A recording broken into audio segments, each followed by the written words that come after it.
എല്ലാവർക്കും നമസ്കാരം. ഇന്നത്തെ ശുഭചിന്ത: മനംമാറ്റമില്ലാത്ത രൂപമാറ്റം പരിവർത്തനമല്ല. അടിസ്ഥാനപരമായ മാറ്റങ്ങൾ നേരം ഇരുട്ടി വെളുക്കുമ്പോൾ സംഭവിക്കുന്നതല്ല. അനേകകാലം നീളുന്ന ആഴത്തിലുള്ള രൂപാന്തര പ്രക്രിയയുടെ അനന്തരഫലമാണ് അത്തരം മാറ്റം. ഞാൻ പുതിയ ആളായി എന്നെല്ലാം സ്വയം പ്രശംസ നടത്തുന്നവർ നല്ല വിശകലനങ്ങൾ നടത്തുന്നത് നല്ലതാണ്. എല്ലാവരുടെയും കാണുകയുള്ള പെരുമാറ്റ വ്യത്യാസം മാറ്റത്തിൻ്റെ തെളിവായി കാണാനാകില്ല.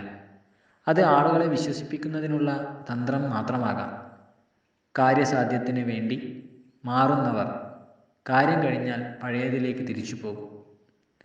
അവനവനെ ഉൾക്കൊള്ളാൻ കഴിയുന്ന മാറ്റങ്ങൾ പ്രദർശിപ്പിച്ച് മുന്നോട്ട് പോകുക. എല്ലാവർക്കും നന്മകളുണ്ടാകട്ടെ. എല്ലാവർക്കും ജീവിത വിജയം ഉണ്ടാകട്ടെ. നന്ദി, നമസ്കാരം.